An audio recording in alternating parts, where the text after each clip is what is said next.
Saya masih bersama mantan Gubernur Jawa Timur, Hovifah Indar Parawansa. Dulu di sidang umum MPR tahun 98, Hovifah adalah seorang politisi berusia termuda menyampaikan pidato kritik keras pada rezim Orde Baru. Kini ia siap bertanding di laga Pilkada Jawa Timur untuk yang kedua kalinya. Masih ingat? Ingat, sesama orang lama. Siap. Dari tahun 92 sudah di DPR, dulu P3. Saya mau tanya dulu, sebenarnya yang membesarkan nama seorang Hovifah Indar Parawansa adalah P3.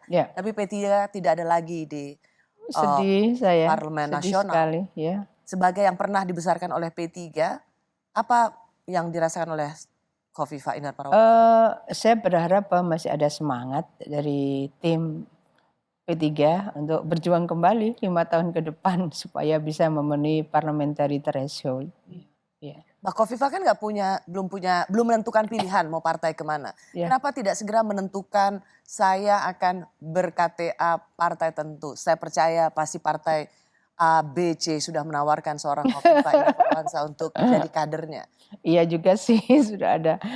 Saya merasa saya bisa lebih memberikan nuansa sebagai payung ya, payung semuanya gitu.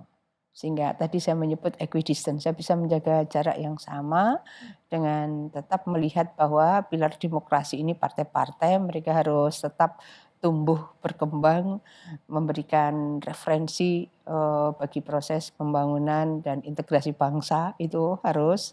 Jadi sebenarnya kalau dibilang Hovifah Indar Parawansa ini ya, jomblo partai politik. Mbak Rosi banyak sekali terminologi keren-keren. Tapi ini jomblo yang paling banyak dipinang. Pak Yusuf Kalla pada tahun 2000 menjelang Pilpres tahun lalu mengatakan bahwa nama yang paling sering diusulkan untuk menjadi calon wakil presiden 3 capres yaitu Pak Prabowo, Pak Ganjar, Pak Anies. Itu adalah nama seorang Hovifah Indar Parawansa. Mengapa seorang Hovifah bergeming terhadap tawaran calon wakil presiden waktu itu? Kepala daerah lebih punya banyak peran. Policy making proses itu banyak sekali bisa dilakukan oleh kepala daerah. Kenapa nggak mau naik kelas dari kepala daerah menjadi Mbak Rosi, Jawa Timur itu sesuatu banget. Ini bukan jadi provinsi lain sama perannya. Tapi bahwa saya sering menyebut Jawa Timur adalah center of gravity bagi Indonesia. Tapi saya merasa itu bahwa sesuatu banget. Itu sesuatu yang normal kalau orang mau naik kelas dari kepala daerah ke pimpinan nasional. Bahkan saya tahu Pak Kiai Agil Sirat dalam pidatonya mengatakan kalau nggak salah di Harlah NU, Mbak Hovifah ketum calon presiden 2004-2009 itu sebagai doa kalau nggak salah. Dan memang terbukti kan nama Mbak Hovifah selalu disebut sebagai seorang calon wakil presiden. Rasanya agak janggal atau di luar normal orang ditawarin calon wakil presiden itu nggak mau. Atau ada orang yang memang tidak mengizinkan Mbak Hovifah? Enggak ada yang enggak mengizinkan, enggak ada. Cuma saya merasa bahwa saya ini pekerja. Saya biasa ngelutus blusuan itu di bawahnya itu ngelutus gitu.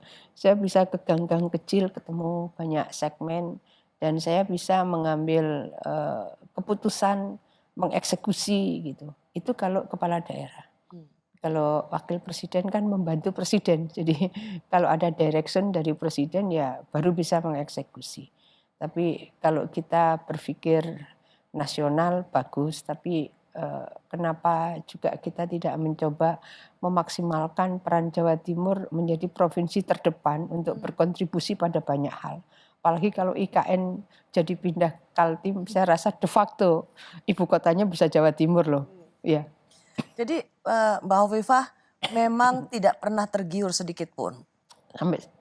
Sampai kemarin-kemarin tawari enggak. Saya kalau diizinkan saya ingin melanjutkan di Jawa Timur dulu. Mbak Hovifah, ketika saya banyak bertanya pada banyak politisi, apa ya persepsi mereka setelah Mbak Hovifah? Mereka mengatakan Mbak Hovifah adalah politisi yang sabar, tekun, organisatoris, selalu merawat konstituen, Ya, terutama dengan muslimat. Berapa juta muslimat? 32. 32 juta. Pantas nggak mau masuk kader partai politik. Tapi ada kalimat seperti ini, Mbak Of. Khofifah Indar Parawansa itu adalah selalu memegang slogan nderek Pak Jokowi. Seberapa benar kalimat ini untuk seorang Mbak Sebetulnya Hof? pada posisi kemarin itu ya karena kita ini menjadi bagian perpanjangan tangan pemerintah pusat. Jangan lupa gubernur itu perpanjangan tangan pemerintah pusat. Jadi seyogianya kebijakan-kebijakan nasional itu menjadi bagian yang ikut menginspirasi program-program di daerah. Makanya ada RPJMN, ada RPJMD, ada RKP, ada RKPD. Supaya nendang program itu. Tapi Pak Jokowi relatif sering mengundang kami diskusi dan saya biasa terbuka menyampaikan hal-hal yang memang perlu mendapatkan kritisi atau evaluasi dari pemerintah itu. Pak Jokowi sangat terbuka menerima masukan-masukan. Jadi artinya tidak berarti kemudian semua yes sir, enggak. Tapi kan ada cara untuk membangun komunikasi tidak harus terbuka. Oh yang ini sebaiknya begini. Beliau sangat terbuka untuk menerima masukan itu. Ya. Ya. Jadi Mbak Hof, kalau misalnya bicara, Mbak Hof kan pernah menjadi menterinya Pak Ya, Jokowi. Hanya berapa tahun waktu itu? 2 tahun? Iya. 3 tahun, dan kemudian Mbak Hof ketiga kalinya Ya. melaju di Pilkada Jawa Timur. Apakah Mbak Hof juga mencatat ini tidak lepas dari dari bantuan politik Pak Jokowi? Sebetulnya Pak Jokowi pada posisi sebagai presiden waktu itu juga ada kandidat PDI kan, ya. Dan kami turun, kami matur, kami ya pasti pamitan kan, kami pamitan. Saya izin untuk berjuang di Jawa Timur. Nah, saya rasa kesantunan politik itu sesuatu yang harus kita jaga bersama. Saya berusaha sekali untuk menjaga kesantunan politik kepada semua level, semua elemen, sehingga tidak mudah orang itu kemudian misunderstanding terhadap apa yang kita lakukan. Ini yang saya bilang, hebatnya seorang Khofifah, karena menterinya Pak Jokowi, keluar dari menterinya, dari kabinet, padahal waktu itu pada waktu Pak Jokowi masih menjadi kader PDI Perjuangan, harus berlaga melawan kader lain yang berasal dari PDI Perjuangan, dan Mbak Hof yang menang waktu itu. Menurut Mbak Hof, ramuan apa ini? Ramuan politik seperti apa yang sebenarnya Mbak Hof lakukan? Saya seringkali menyampaikan kalau kita itu jarang berkomunikasi, kemungkinan mudah terbangun misunderstanding. Jadi saya seringkali menyampaikan harus terbangun mutual understanding, harus terbangun mutual respect, baru terbangun mutual trust. 3 ini yang saya seringkali sampaikan kepada inner circle saya. Dan saya juga mencoba melakukan itu. Mutual understanding itu penting, mutual respect itu penting, sehingga tidak mudah kita ini nggak baik, ini apa ini. Kalau ada mutual respect kan kita saling menghormati perbedaan, lalu mutual trust. Ya. Mbak Hof, kalau melihat dari peta sekarang, sebenarnya Mbak Hof itu saya nggak ada lawan di Jawa Timur. Mbak Hof lebih senang ada lawannya atau kota kosong? Saya lebih senang ada lawan. Dalam artian ini sebuah kontestasi ya. Kalau dengan kotak kosong bukan kontestasi namanya. Ya. Ada yang begini, kritik terutama dari PKB yang kemarin pileg kemarin dia nomor 1 dan mengatakan bahwa tetap ada peluang mengalahkan seorang Khofifah Indar Parawansa padahal petahana. Alasannya adalah karena elektabilitas Mbak Hof sebagai gubernur Jawa Timur itu belum sampai 50%. Mereka menggunakan survei itu Accurate Research and Consulting Indonesia (ARSI) pada Mei 2024. Karena dari simulasi 6 nama elektabilitas Mbak Hof sebagai petahana itu nggak sampai 50%. Menurut Mbak Hoff ini satu yang memang mencemaskan atau mengada-ngada? Saya tetap menghormati aja, mau pakai referensi yang mana menghormati aja. Iya. Tadi malam teman Litbang Kompas juga menyampaikan ke saya hal yang berbeda dengan itu.